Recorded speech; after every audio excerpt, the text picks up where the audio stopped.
그림자의 시작. 기억이란 참 묘한 것이다. 어떤 순간들은 시간이 흘러도 선명하게 남아있고, 어떤 것들은 안개처럼 희미해진다. 하지만 내 마음 깊숙이 자리 잡은 그 시절의 기억들은 여전히 생생하다. 1994년 가을, 내가 12살이던 그 해의 이야기부터 시작해야겠다. 우리 동네는 작고 조용했다. 큰 건물도 화려한 상점도 없었지만 골목마다 정겨운 인정이 흘렀다. 아버지의 세탁소는 동네 한복판에 자리했는데 늘 김이 모락모락 피어올라 겨울에도 따뜻했다. 그 김 냄새와 세제 향이 섞인 독특한 냄새가 나에게는 집의 냄새였다. 아버지는 새벽 6시면 어김없이 일어나셨다. 세탁기가 돌아가는 소리와 함께 하루가 시작되었고 밤늦게까지 다림질 소리가 이어졌다. 손님들이 맡긴 옷 한 벌 한 벌을 정성스럽게 다루시는 아버지의 모습을 보며 자란 나는 그것이 당연한 일상이라고 생각했다. 진아, 아버지가 늦어도 기다리지 말고 먼저 자거라. 아버지는 늘 그렇게 말씀하셨지만 나는 종종 거실 소파에서 아버지를 기다렸다. 피곤한 기색이 역력한 얼굴로 집에 들어오시는 아버지에게 달려가 안기는 것이 내 하루 중 가장 행복한 순간이었다. 하지만 어머니는 달랐다. 처음엔 그저 피곤해 하시는 것 같았는데 점점 불만의 목소리가 커졌다. 당신은 그 세탁소만 생각하시는군요. 가족은 언제 생각할 건가요? 여보, 우리가 먹고 살려면 먹고 사는 것만이 전부인가요? 아이 교육비는, 우리 미래는. 그런 대화가 반복될 때마다 나는 방문을 살짝 열고 엿들었다. 어른들의 말은 어려웠지만 그 속에 담긴 차가운 기운만큼은 어린 마음에도 전해졌다. 아버지의 어깨가 점점 더 구부정해지는 것 같았고 어머니의 한숨은 날이 갈수록 깊어졌다. 전환점은 그해 겨울이었다. 동네 아주머니들이 수군거리는 소리가 들렸다. 서진이네 어머니, 요즘 자주 나가시더라. 글쎄, 뭔가 달라 보이던데. 아이들은 어른들의 속삭임을 민감하게 감지한다. 나도 모르게 집 분위기가 이상하다는 것을 느꼈다. 어머니는 예전보다 화장을 진하게 하셨고 늦게 들어오시는 날이 많아졌다. 아버지는 그런 어머니를 바라보는 눈빛이 점점 슬퍼졌다. 어머니, 어디 가세요? 잠깐 친구 만나고 올게. 아버지랑 착하게 있어. 그때의 어머니는 마치 다른 사람 같았다. 따뜻했던 목소리에 어딘가 차갑고 날카로운 것이 섞여 있었다. 1995년 봄, 결정적인 순간이 왔다. 어머니가 짐을 싸고 계셨다. 큰 여행 가방에 옷가지들을 차곡차곡 넣으시는 어머니의 손이 떨리고 있었다. 어머니, 어디 가세요? 언제 돌아오세요? 진아야. 어머니의 목소리에 눈물이 섞였다. 어머니가 잠시 떠나 있을 거야. 아버지와 잘 지내고. 언제까지요? 언제 돌아오세요? 어머니는 대답하지 못하셨다. 그저 나를 꽉 안아주셨을 뿐이었다. 그 포옹에서 이별의 냄새가 났다.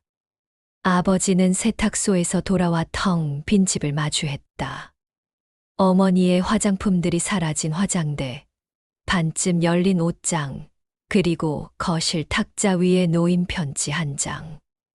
아버지는 그 편지를 읽고 주저앉으셨다.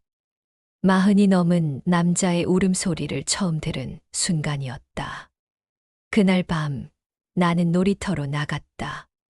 그네에 앉아 별을 바라보며 울었다. 왜 어른들은 이렇게 복잡한 걸까? 왜 사랑한다고 했으면서 떠나는 걸까? 수많은 의문들이 12살 소녀의 마음을 무겁게 눌렀다. 너도 혼자야? 뒤에서 들린 목소리에 고개를 돌렸다. 같은 동네에 사는 민수였다. 나보다 1살 많은 그 아이도 눈이 빨갛게 부어 있었다. 우리 부모님도 싸우고 계셔. 아버지가 술 드시고 어머니랑 큰 소리 치셔서. 그렇게 우리는 서로의 상처를 나누며 위로했다. 어른들의 세계를 이해할 수 없는 아이들끼리 말이다. 그날 밤 놀이터에서 시작된 우리의 우정은 나중에 내 인생에서 가장 소중한 인연이 될 줄은 그때는 몰랐다. 어머니가 떠난 후 아버지와 나는 새로운 일상을 만들어 갔다. 아침에는 아버지가 직접 도시락을 싸주셨고, 저녁에는 함께 식사를 했다. 서툴렀지만 정성이 담긴 아버지의 요리는 어머니의 요리와는 다른 맛이었다. 조금 짜기도 하고 때로는 탔지만 그 안에는 아버지의 사랑이 진하게 녹아 있었다. 진아야, 아버지가 부족해도 이해해 줄 수 있겠니? 아니에요, 아버지. 아버지가 최고예요. 그런 대화를 나누며 우리는 서로에게 더 가까워졌다. 상처는 있었지만 그 상처를 통해 더 깊은 사랑을 배워갔다. 어머니의 부재는 아팠지만 아버지의 존재는 더욱 소중해졌다. 하지만 그림자는 계속 남아 있었다. 다른 아이들이 어머니와 함께 학교 행사에 참석할 때 나는 아버지 혼자 오시는 것이 어딘가 어색했다. 친구들이 너네 어머니는 어디 가셨어? 라고 물을 때면 대답하기 곤란했다. 그 시절의 경험은 내 마음 깊숙이 상처로 남았다. 사랑하는 사람이 언젠가는 떠날 수도 있다는 두려움, 가정의 행복이 얼마나 쉽게 깨질 수 있는지에 대한 불안감, 그 모든 것들이 12살 소녀의 마음에 짙은 그림자를 드리웠다. 사랑과 붕괴. 26살, 대학을 졸업하고 직장 생활을 시작한 지 2년이 지났을 무렵이었다. 서울에서의 바쁜 일상 속에서도 가끔은 고향 생각이 났다. 아버지의 안부가 궁금해서 주말마다 집에 내려가곤 했는데 그날도 평소와 다름없는 토요일 오후였다. 동네 슈퍼에서 장을 보고 나오는데 익숙한 뒷모습이 보였다. 키가 크고 어깨가 넓은 그 실루엣이 어딘가 낯익었다. 혹시나 하는 마음에 뒤에서 불러봤다. 민수야. 돌아본 그의 얼굴에 환한 미소가 번졌다. 어릴 적 그 민수가 맞았다. 한결 성숙해진 얼굴이지만 여전히 따뜻한 눈빛은 그대로였다. 진아, 정말 오랜만이다. 서울에서 일한다며? 응, 너는 여기서 뭐 해? 아, 나 고향에 내려와서 작은 사업 시작했어. 카페 운영하고 있거든. 그렇게 시작된 우연한 만남이 우리의 두 번째 인연의 시작이었다. 민수의 카페는 동네 끝자락에 자리한 작고 아늑한 공간이었다. 직접 볶은 원두의 향기가 가득했고 벽면에는 그가 직접 찍은 사진들이 걸려 있었다. 소박하지만 정성이 느껴지는 공간이었다. 어때? 내가 직접 인테리어 했어. 정말 예쁘다. 너 취향이 이런 거였구나. 우리는 자연스럽게 가까워졌다. 어린 시절 함께했던 추억들을 나누고 각자의 지난 시간들을 이야기했다. 민수는 대학 졸업 후 회사에 다니다가 자신만의 꿈을 찾아 카페를 열게 되었다고 했다. 나는 서울에서의 직장 생활과 혼자 사는 이야기를 들려줬다. 주말마다 고향에 내려와 민수의 카페에서 시간을 보내는 것이 일상이 되었다. 처음엔 친구로서의 만남이었지만 점점 다른 감정이 싹 트기 시작했다. 진아야, 너와 함께 있으면 마음이 편해진다. 나도 그래. 어릴 때부터 그랬잖아. 그때와는 다른 마음인 것 같은데. 그의 조심스러운 고백에 내 마음도 두근거렸다.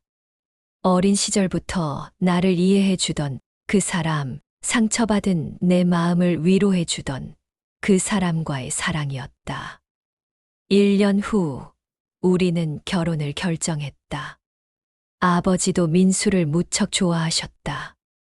어릴 적부터 알던 사이이기도 했고, 성실하고 따뜻한 민수의 성격을 잘 알고 계셨기 때문이었다.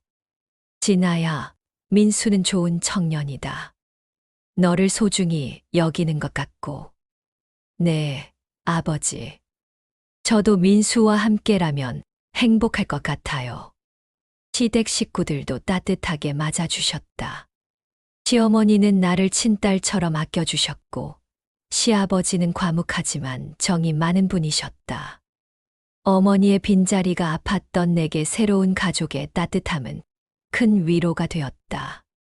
서진아, 우리 딸 된 거 진짜 기뻐. 민수 저놈이 복이 많다니까.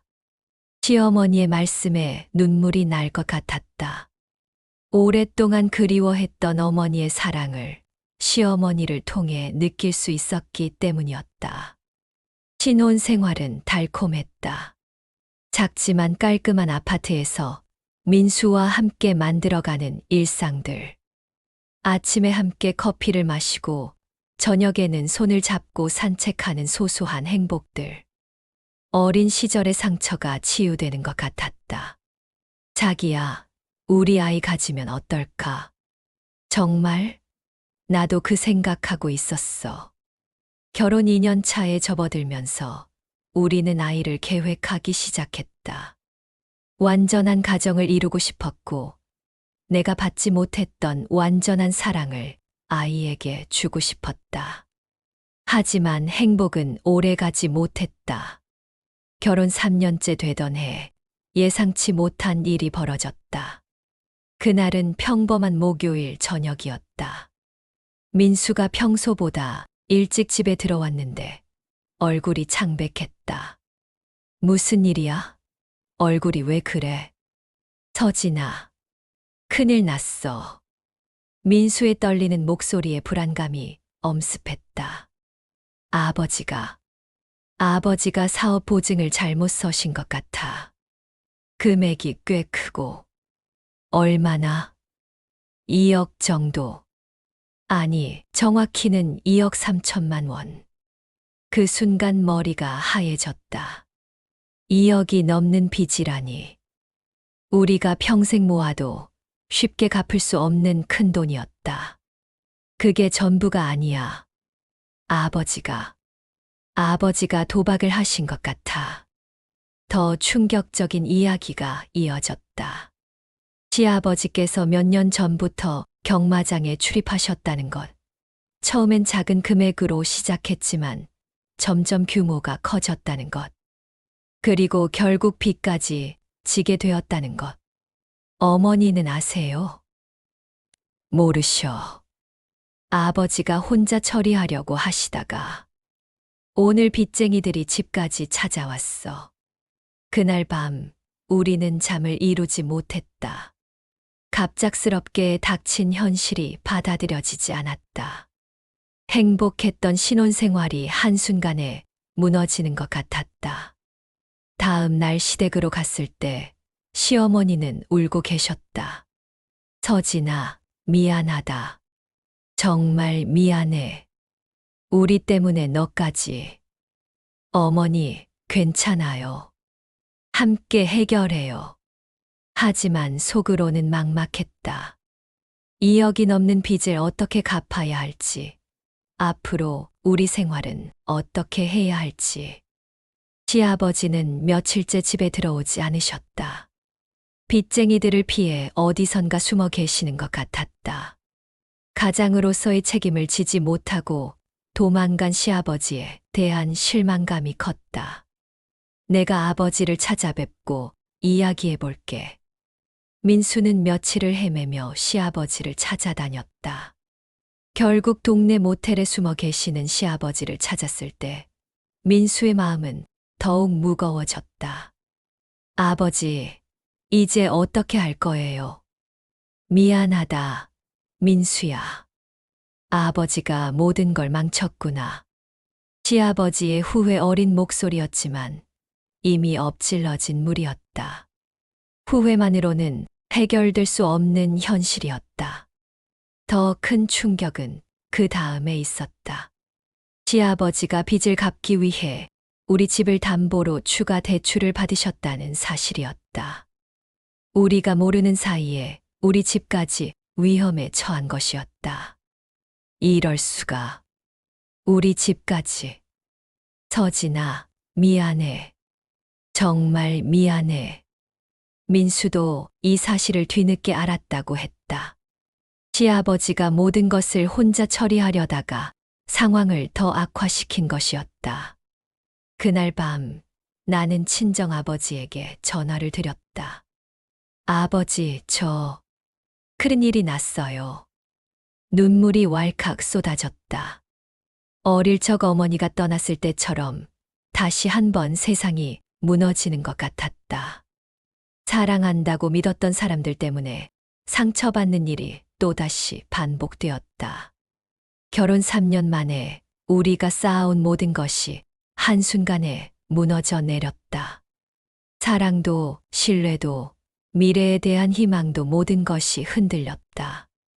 어린 시절 어머니의 떠남이 남긴 상처가 다시 벌어지는 것 같았다. 선택과 새로운 길, 절망 속에서 피어나는 용기, 시댁에 닥친 거에게 빚 소식을 듣고 며칠간 먹지도 자지도 못했다. 2억이 넘는 빚, 그것도 도박으로 인한 빚이라는 현실이 쉽게 받아들여지지 않았다. 신혼의 달콤함이 한순간에 악몽으로 바뀌었고 앞으로 어떻게 살아야 할지 막막했다. 민수는 며칠째 시아버지를 찾아다니며 해결책을 모색하고 있었고 시어머니는 충격으로 이내 몸져 누우셨다. 갑작스럽게 닥친 현실 앞에서 온 가족이 혼란에 빠져 있었다. 서진아, 정말 미안하다. 우리 가족 때문에 너까지. 시어머니의 눈물 섞인 사과에도 불구하고 내 마음속에는 분노와 실망감이 차오르고 있었다. 왜 시아버지는 이런 일을 혼자 벌였을까? 왜 가족들과 상의하지 않았을까? 수많은 의문들이 머릿속을 맴돌았다. 일주일 후 드디어 시아버지가 집으로 돌아오셨다. 며칠 동안 술에 찌들어 지내셨던 탓인지 몰골이 말이 아니었다. 가장으로서의 위엄은 온데간데 없고 초라한 모습이었다. 다들 모여봐라. 할 이야기가 있다. 시아버지의 무거운 목소리에 온 가족이 거실에 모였다. 긴장된 분위기 속에서 시아버지가 입을 열었다. 내가 도박에 빠져 이 모양이 되었다. 처음엔 작은 돈으로 시작했는데 점점 커지더니 결국 이렇게. 미안하다. 그 다음에 이어진 시아버지의 말은 더욱 충격적이었다. 집까지 담보로 잡혔다. 3개월 내에 돈을 갚지 못하면 집이 넘어간다. 여보, 그게 무슨 소리예요? 우리 집까지. 시어머니의 비명 같은 외침이 울려 퍼졌다. 30년간 살아온 집, 평생의 보금자리까지 이를 위기에 처한 것이었다. 우리 이혼해요. 시어머니의 단호한 선언에 모두가 얼어붙었다. 당신 혼자 벌인 일에 왜 온 가족이 피해를 봐야 해요? 나는 더 이상 참을 수 없어요. 시어머니는 결혼 35년 만에 처음으로 남편에게 등을 돌리셨다.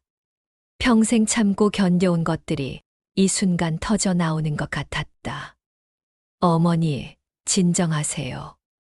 우리가 함께 해결해 봅시다. 하지만 시어머니의 마음은 이미 굳어 있었다. 서진아, 미안하다. 너는 아직 젊으니까 다른 길을 찾아라. 우리 가족 때문에 내 인생까지 망칠 순 없다. 그날 밤 민수와 나는 긴 이야기를 나눴다. 서진아, 어떻게 하고 싶어? 글쎄, 잘 모르겠어. 너무 갑작스러워서. 나는 이 빚을 갚고 싶어. 아버지가 잘못했지만, 그래도 내 아버지니까. 민수의 말에 내 마음도 복잡해졌다. 의리를 중시하는 민수의 성격을 알기에 이해는 됐지만, 현실적으로 2억이 넘는 빚을 갚기 위해서는 몇십 년을 허리띠를 졸라매고 살아야 했다. 그럼 우리가 계획했던 아이는? 미안해. 당분간은 힘들 것 같아. 그 순간 뭔가 무너지는 소리가 났다. 우리가 꿈꿔왔던 미래, 아이와 함께하는 행복한 가정의 모습이 산산조각 나는 것 같았다. 한 달 후, 시어머니는 정말로 이혼 절차를 밟으셨다. 35년 결혼 생활을 정리하고 혼자서 새 출발을 하겠다고 하셨다. 서진아, 어머니가 이기적인 것 같지? 아니에요, 어머니. 어머니도 당신 인생이 있으니까요. 고마워. 내가 있어서 그나마 위로가 됐다.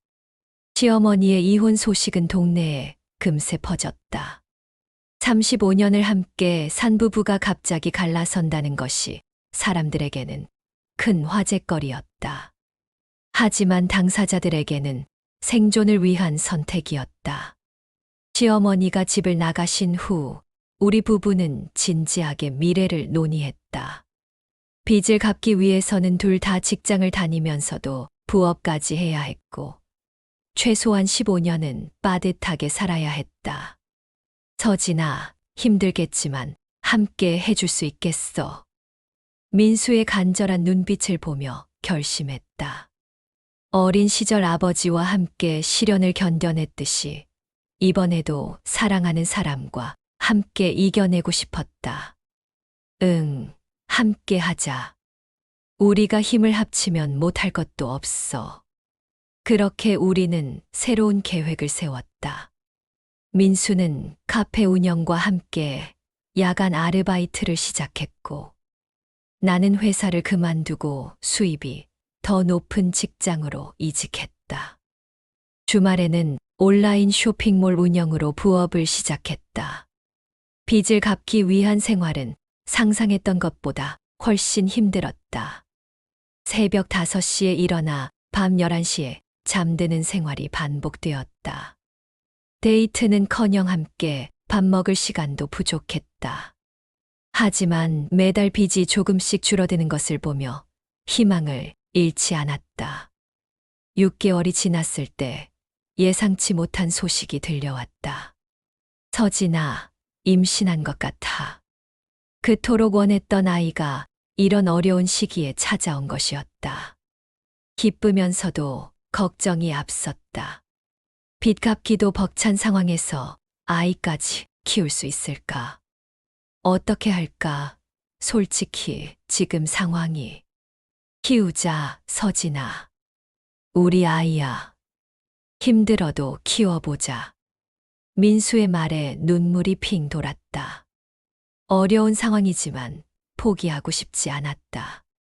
이 아이만큼은 내가 어린 시절 겪었던 가정 해체의 아픔을 겪지 않게 하고 싶었다. 임신 소식을 친정아버지께 알렸을 때 아버지는 크게 기뻐하셨다. 진아야, 축하한다. 우리 진이도 엄마가 되는구나. 네, 아버지. 하지만 지금 상황이 어려워서. 괜찮다. 아버지가 도와줄 테니까 걱정하지 마라. 아버지는 세탁소 운영으로 모은 작은 저축을 내어주시며 아이 준비를 도와주셨다. 어린 시절부터 묵묵히 나를 지켜주셨던 아버지의 변함없는 사랑에 감사했다. 시어머니도 손자 소식을 듣고 찾아오셨다. 서진아, 정말 축하해. 어머니가 옆에서 도와줄게. 이혼 후 혼자 살고 계시면서도 우리를 걱정해 주시는 시어머니께 고마웠다. 비록 가정은 해체되었지만 사랑은 여전히 남아 있었다. 아들 준호가 태어난 날, 나는 새로운 다짐을 했다. 이 아이만큼은 완전한 사랑 속에서 키우겠다고.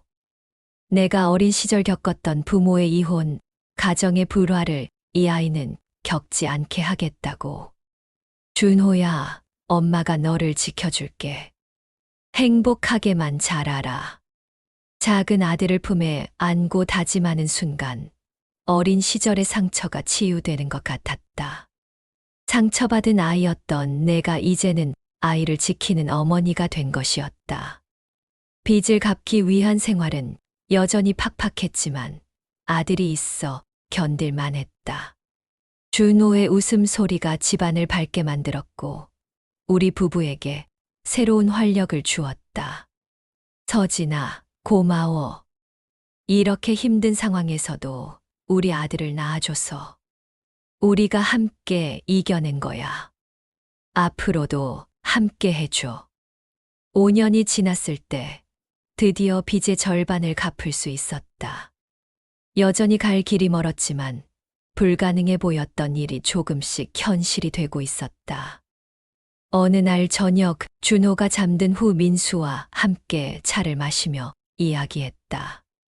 힘들었지만 후회하지 않아. 우리가 이겨낸 걸 보면 자랑스러워. 나도 그래. 처음엔 막막했는데 지금 보니까 우리가 정말 많이 성장한 것 같아. 그 순간 깨달았다. 시련은 우리를 무너뜨리려 했지만 오히려 더 강하게 만들었다는 것을. 어린 시절 어머니의 떠남이 상처였다면 이제는 그 상처를 딛고 더 단단한 사람이 되었다는 것을. 준호야, 엄마 아빠가 너에게 물려줄 수 있는 건 많은 재산은 아니야. 하지만 어떤 어려움이 와도 포기하지 않는 마음, 사랑하는 사람을 지키는 용기는 물려줄 수 있단다. 잠든 아들을 바라보며 속삭였다. 과거의 상처는 이제 더 이상 나를 주저앉히는 그림자가 아니었다. 오히려 더 강한 사람으로 만들어준 소중한 경험이 되었다. 10년 후, 우리는 마침내 모든 빚을 갚을 수 있었다. 그리고 그때서야 진정한 새 출발을 할 수 있었다. 준호는 10살이 되어 밝고 건강하게 자라고 있었고, 민수와 나는 시련을 함께 이겨낸 진짜 부부가 되어 있었다. 우리 정말 많이 견뎠다. 그치? 응, 이제 정말 우리만의 행복한 시간이 시작인 것 같아. 그렇게 나는 과거의 그림자를 딛고 새로운 빛을 향해 걸어갔다. 어린 시절의 상처, 신혼의 시련, 모든 것이 나를 더 단단하고 지혜로운 여성으로 만들어 주었다. 이제는 확신할 수 있었다. 어떤 어려움이 와도 사랑하는 사람들과 함께라면 이겨낼 수 있다고. 준호가 20살이 되던 해, 나는 그에게 말해 주었다. 엄마가 어릴 때 할머니가 떠나셨을 때는 세상이 끝난 줄 알았어. 하지만 그 경험이 있었기에 너를 더 소중히 여길 수 있게 되었단다. 인생의 모든 경험에는 의미가 있어. 엄마, 고생 많으셨어요. 저도 엄마처럼 강한 사람이 될게요. 아들의 따뜻한 말에 눈물이 핑 돌았다. 내가 겪었던 모든 아픔과 시련들이 이 순간을 위해서였다는 생각이 들었다. 이제 나는 과거의 상처를 딛고 선 완전한 여성이 되었다. 그림자는 더 이상 나를 위축시키지 못했다. 오히려 그 그림자가 있었기에 지금의 밝은 빛을 더욱 소중히 여길 수 있게 되었다. 인생은 예측할 수 없는 드라마 같다. 때로는 비극 같고, 때로는 로맨스 같고, 때로는 액션 영화 같다. 하지만 그 모든 장면들이 모여 하나의 완성된 이야기가 된다. 나의 이야기도 그렇게 완성되어 가고 있었다.